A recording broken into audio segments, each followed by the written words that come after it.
Hello and welcome to today's video on Rahu in Aquarius and Ketu in Leo axis and how this transit will affect all signs, unraveling the Leo-Aquarius axis. So in this video, we'll be looking at the mystical energies of Rahu Ketu in Vedic astrology. Now, if you're curious about the myth that provides deeper insights into the nature of these cosmic forces, here's a glimpse. Now, legend tells that a demon who dared to consume the nectar of immortality meant only for the gods. Now, the story says that just when the demon tasted the nectar, Lord Vishnu decapitated him, splitting the demon into two immortal parts. In astrology, these parts are represented by Rahu, the head, and Ketu, the body. So in today's video, I'll explore how Rahu and Ketu impact the birth chart individually and as an access point, especially through their current transit of the zodiac sign of Leo and Aquarius. Now, Rahu and Ketu represent the moon's north and south nodes, respectively. There are these points where the moon's path crosses the elliptic plane, causing eclipses when the sun and the moon align with them. When Rahu, the north node, is active in a chart, it symbolizes extroversion, ambition, and a drive for growth and exploration, drawing our attention to areas we need to experience and to master. Now, Rahu's placement in a chart often represents where we feel a magnetic pull to achieve, to become more visible, and to pursue the unknown. Ketu, on the other hand, the south node, embodies introversion, introspection, and moving inwards. It encourages letting go.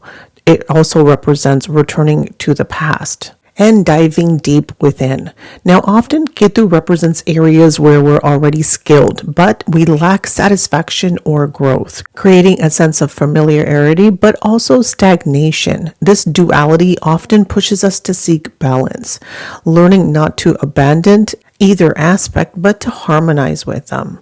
Now, the current Rahu Ketu transit through Leo and Aquarius emphasizes the balance between these energies. This axis challenges us to integrate Rahu's drive for growth with Ketu's depth and introspection.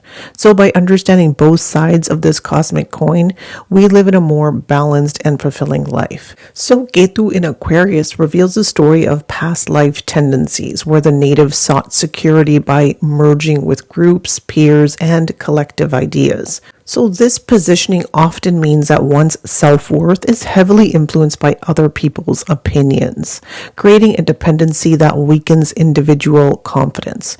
Aquarius, the 11th house, the 11th sign, is symbolic of collective consciousness, where individual identity dissolves into a broader social structure, broader norms, and broader beliefs. So while collective identity is valuable, we must remember that the true self-esteem must come from within. Enter Rahu in Leo, where the native is encouraged to reclaim and redefine their individuality. This placement suggests a need to focus on self-expression and independence, challenging the person to ask essential questions like, who am I? And what do I truly value? Leo, the 5th sign, represents a realm of solitude and self-reflection, so much like the king who must retreat to gain some clarity. So this solitary journey through places of introspection and self-discovery is essential to cultivating an authentic sense of self. So as Rahu and Ketu align on the Leo-Aquarius axis, the goal is not to abandon the collective, but to return to it with a sense of well-defined identity. So Rahu in Leo encourages us to balance the collective awareness of Aquarius by embracing individual inspiration and strength. So ultimately leading to a more fuller, more balanced participation in the world. Though Rahu and Ketu are often seen as dark, shadowy, and confusing energies, Rahu and Ketu are essentially forces in our universe, playing a very crucial role in our existence and our evolution.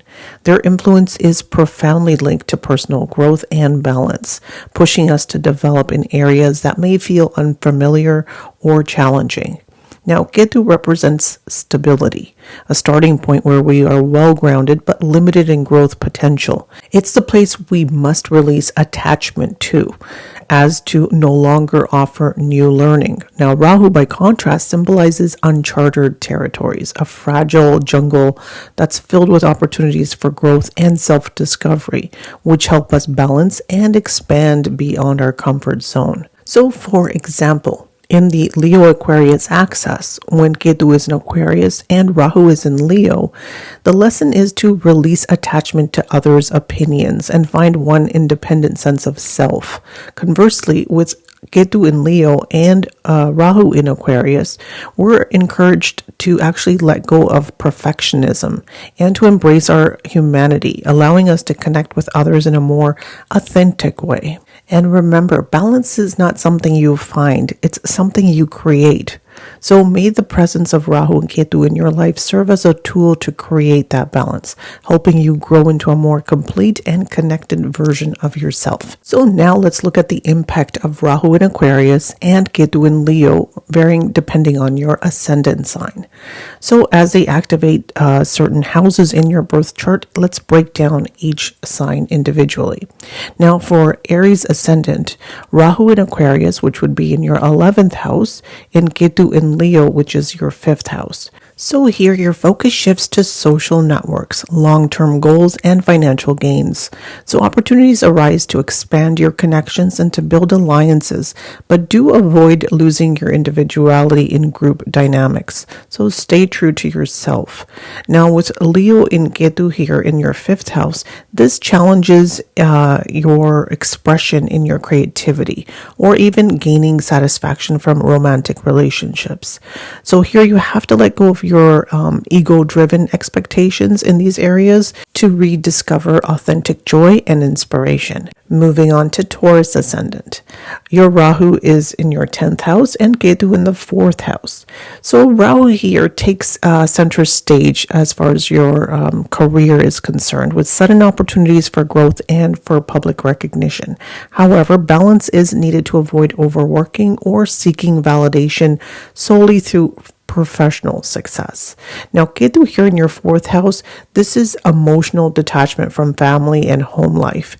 And you'll see this occurring where all your attention is focused to your work area in your life. So the work-home balance needs to be practiced here. So let go of old attachments to find new ways to nurturing inner peace. And moving on to Gemini ascendant. Your Rahu is in the 9th house. So here you'll see a surge of curiosity for higher learning, for travel, for spiritual pursuits, new philosophies, or even teachings that may broaden your worldview.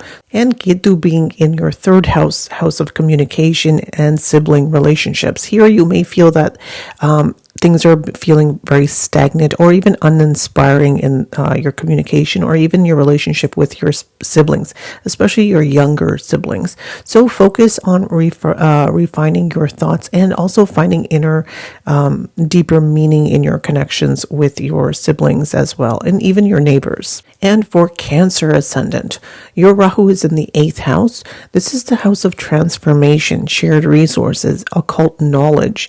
All these things come into focus. So unexpected gains or even hidden revelations may resurface here. So it's better to avoid any kind of obsession with control. Now, Ketu being in your 2nd house, this is very challenging for your financial stability and even your self-worth. So release any attachment to material validation and cultivate a sense of internal abundance. And moving on to Leo ascendant. For Leos, your Rahu is in the 7th house, house of relationships, partnerships. So they definitely become the main focus here.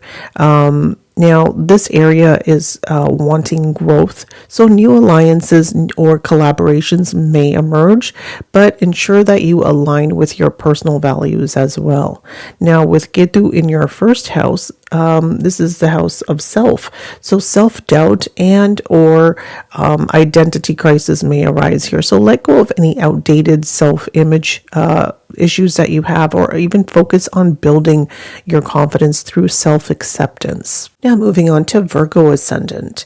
Your Rahu is in the 6th house, the house of health, daily routines, debts, loans, and service-oriented work. This becomes the main focus for you. So there's potential for overcoming challenges here, but do avoid being overwhelmed with being very overly detail-oriented. So being a perfectionist is something that you need to avoid here, because that can be overwhelming for you.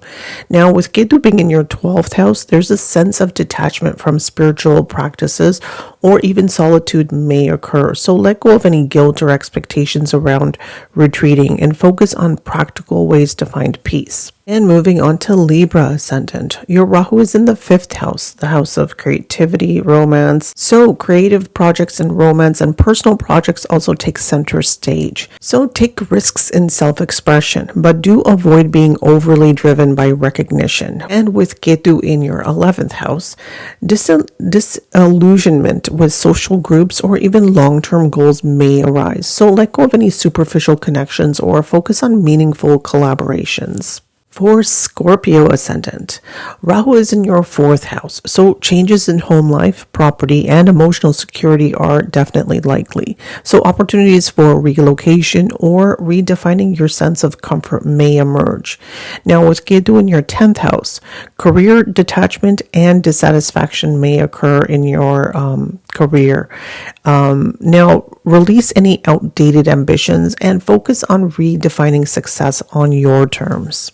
And moving on to Sagittarius ascendant, your Rahu is in the 3rd house. So communication, learning, short travels, younger siblings takes a new direction for you. So explore new ideas, new skills, but do avoid impulsiveness in decision making. Now with Ketu in your 9th house, challenges in faith, higher education, or even spiritual beliefs may surface. So let go of any rigid philosophies and embrace evolving perspectives. So for Capricorn ascendant, your Rahu is in the 2nd house. So financial growth and self-worth become prominent here. Now, new sources of income may emerge, but do avoid greediness and overindulgence. Now, with Ketu in your 8th house, emotional detachment from deep relationships or even shared resources. Release some fears from your vulnerabilities and do embrace transformation. And Aquarius ascendant, your Rahu is in the 1st house, a time for self-discovery and reinvention. So focus on personal growth and take bold steps towards those goals, but do avoid excessive self-centeredness. Now with Ketu in the 7th house, relationships may feel unfulfilling or you might feel a detachment there. So let go of any unrealistic expectations and focus on creating balanced partnerships. And moving on to Pisces ascendant, your Rahu is in the 12th house. So increased interest in spirituality, foreign travel, or inner exploration. But be cautious of escapism and overindulgence in solitude and isolation. Now with your Ketu in the 6th house, challenges in daily routines or even your health may surface. So release perfectionism and focus on finding balance in your work-life dynamics. So folks, there we go. This transit encourages each ascendant to balance individual Leo energy with collective growth, which is the Aquarius energy, by releasing attachments represented by Ketu and embracing the unfamiliar lessons of Rahu. So this period can bring profound transformation and harmony. I do hope that you make the best of every opportunity this journey brings for you. Thank you for being with me today. If you've enjoyed today's video, please don't forget to like, comment, share, and subscribe. And while you're at it, please don't forget to press that bell notification so you don't miss any of my upcoming videos. I really do appreciate your support. Thank you so much for being with me today.